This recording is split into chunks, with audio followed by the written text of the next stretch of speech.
आज ही press conference ही एक अत्यंत महत्त्वाच्या विषयासंदर्भातील आहे। आपण पाहिलं असेल की गेल्या काही दिवसांमध्ये असे ब्रुटल मर्डर झालेले आहेत की ज्याचे खऱ्या अर्थाने मानवतेला काळीमा फासणाऱ्या ह्या गोष्टी आहेत आणि ज्याचा वर्णन ऐकल्यानंतर आपल्या अंगावर एकदम शहारे येतील अशी परिस्थिती आहे। म्हणजे माणूस अशा स्वरूपाच्या काही गोष्टी करू शकतो याच्यावर खरोखरच विश्वास बसत नाही। याचं कारण असं आहे की 2 मर्डर केसमध्ये एकूण 5 लोकांचे जीव गेलेले आहेत। एका मर्डरमध्ये 3 लोक जी वाड्याला झालेली घटना आहे आणि एका मर्डरमध्ये 2 लोक, त्यामध्ये 1.5 वर्षाच्या मुलीचा सुद्धा समावेश आहे। तर प्रथमतः मी वाड्या आपले मनोहर संदर्भात जी घटना आहे त्या संदर्भात सांगतो आणि त्यानंतर वाडा या बाबतीमध्ये तुम्हाला माहिती देतो। काही पेपरमध्ये या बाबतीमध्ये बातम्या थोड्याफार प्रमाणात आलेल्या होत्या, परंतु एकत्रितपणे माहिती द्यावी म्हणून आम्ही ते आरोपी यायची वाट बघत होतो। आरोपी आलेले आहेत, त्यांना उत्तर प्रदेशमधून आणलेलं आहे त्या आरोपीला, आणि या मनोरमधल्या केसमध्ये सुद्धा आरोपी आपल्याकडे आहेत। मनोरमधली जी घटना आहे ती 30 तारखेची आहे। प्रत्यक्षात घटना घडली 30 तारखेला। ही घटना सावरे वाणीपाडा या ठिकाणची आहे।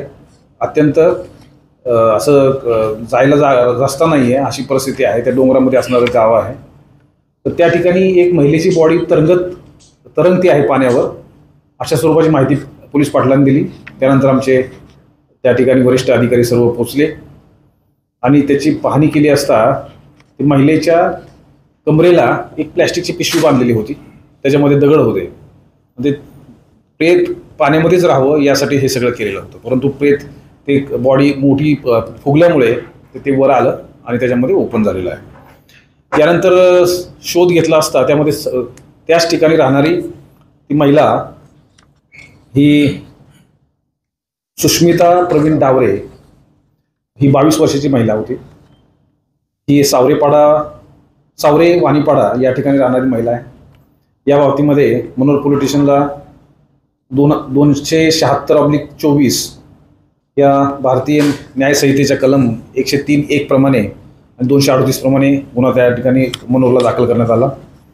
यामध्ये अधिक तपास केल्यानंतर अशी माहिती समोर आली, ही जी महिला आहे ती जिचं ज्या ठिकाणी लग्न झालं होतं त्या व्यक्तीचं 5व्यांदा लग्न झालेलं आहे, म्हणजे ती 5वी बायको होती। आणि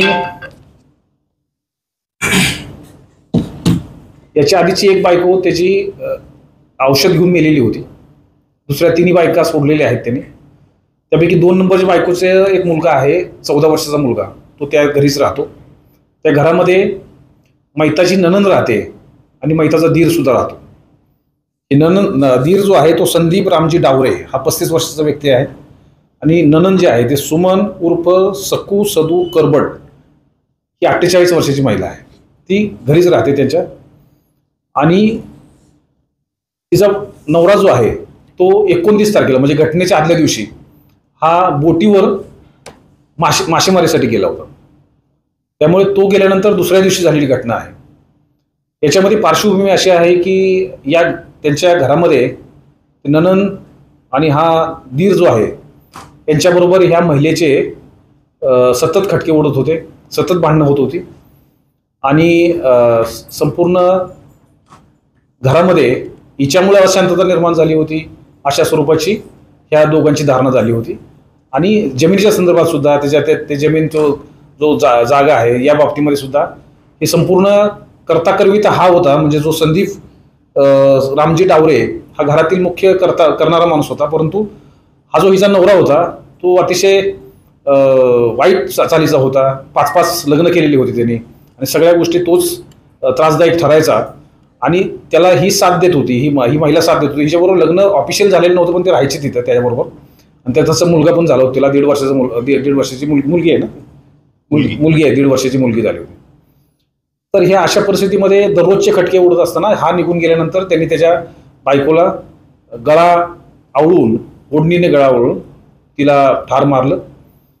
त्यानंतर तिचं प्रेत पाण्यामध्येच राहावं म्हणून त्याच्या एका प्लॅस्टिकच्या पिशवीमध्ये दगड भरले आणि ते दगड भरलेल्या पिशवीला बांधून ती तिच्या कमरेच्या बाजूने बांधून घेतली आणि ते प्रेत खाली ठेवण्याचा प्रयत्न केला.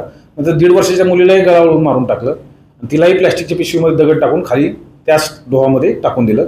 तो एक ओढा आहे, ओहळ आहे, त्याचा तो पाणी जिथं पडतं तिथं जो खड्डा निर्माण होतो त्या ठिकाणी ते टाकलेल्या बॉडी आहेत. तर अशा प्रकारे हे साधारणतः दोन्ही घटना ह्या आमच्या अधिकाऱ्यांनी ॲडिशनल SP तिथले DYSP पालघर आणि PI मनोर या सर्वांनी त्या ठिकाणी इंट्रॉगेशन करून त्या घटनेच्या खरी पार्श्वभूमी काय आहे शोधून काढली आणि याच्यामध्ये मृत्यूचं काय, त्या मर्डरचं कारण काय आहे, मोटिव्ह काय आहे या संदर्भात सुद्धा माहिती त्यांना मिळालेली आहे. आणि त्यानंतर त्याच्या अधिक इंट्रोगेशन केल्यानंतर त्या मुलीचे मृतदेह कुठे आहे या संदर्भात चौकशी केल्यानंतर मृतदेहसुद्धा ते पाण्यातून बाहेर काढण्यामध्ये यश मिळालेलं आहे. अशा प्रकारचं हे संपूर्ण केस हे डिटेक्ट झालेले आहे. याच्यामध्ये तिसरा एक व्यक्ती आहे की ज्यांनी गावामध्ये हे संपूर्ण डेड बॉडी पाण्यामध्ये टाकण्यासाठी किंवा ते दगड बांधण्यासाठी संपूर्ण मदत केलेली आहे. तो त्या गावचाच माणूस आहे. त्याचं नाव आहे हरी रामा गोवारे. हा खोंडीपाडा सावरे या ठिकाणी तो राहतो. त्याला त्यांनी बोलवून घेतलं आणि ह्या सगळ्या गोष्टी त्याच्या मदतीने त्या केलेल्या आहेत. तिघांनाही या बाबतीमध्ये अटक करण्यात आलेली आहे. तिच्या चारित्र्यावर सुद्धा यांचा संशय होता. जे मयत आहे तिच्या चारित्र्यावर सुद्धा हे जे दीर आणि ननंद आहेत यांचा संशय होता. या सगळ्या गोष्टीमुळे एकत्रित त्याचा परिणाम म्हणून त्यांनी त्याचा मर्डर केलेला आहे असं आतापर्यंतच्या तपासावर निष्पन्न झालेलं आहे. याचा तपास प्रभारी अधिकारी BS मनोर हे सध्या करत आहेत. तसा रेकॉर्डवर कुठलीही तक्रार नाहीये या बाबतीमध्ये.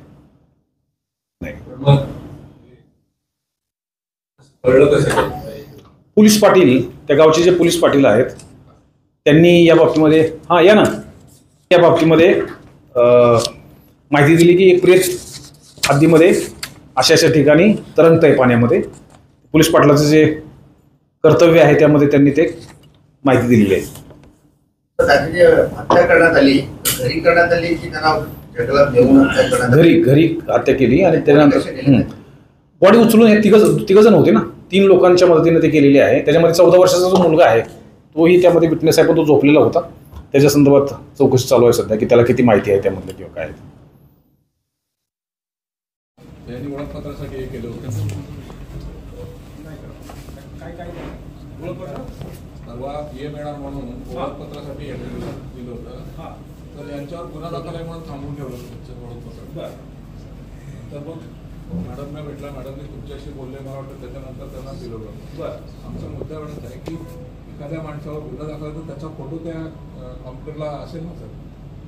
कोणत्या कॉम्प्युटरला? कॉम्प्युटरला आहे ना, म्हणून तर कळालं ना आपल्या CCTV मध्ये कळतं ना. पण सर तसंच आहे. तसंच एका केसमध्ये एका माणसाने पालघरमधल्या पासपोर्टसाठी हे त्याच्यासाठी गुन्हा दाखल त्यांच्या बाबतीतलं काय आहे नक्की गुन्हा आहे की नाही? 2018 साली विरार पोलीस स्टेशनला माझ्यावर गुन्हा, म्हणजे माझ्या नावावर गुन्हा आहे, प्रकाश मुकुंद पाटील. तर ते आपल्याकडे जे आले ना ते ज्यावेळेला पंतप्रधान ज्यावेळेला तर त्यावेळेला माझा तो दाखला अडवला. म्हणून मी परत रात्री आलो, पण तुम्ही मीटिंगमध्ये होता. मी तुम्हाला याच्यावर पाठवलं होतं मेसेज वगैरे. पण नंतर त्या मॅडमला मी भेटलो. मॅडम काय मला म्हणजे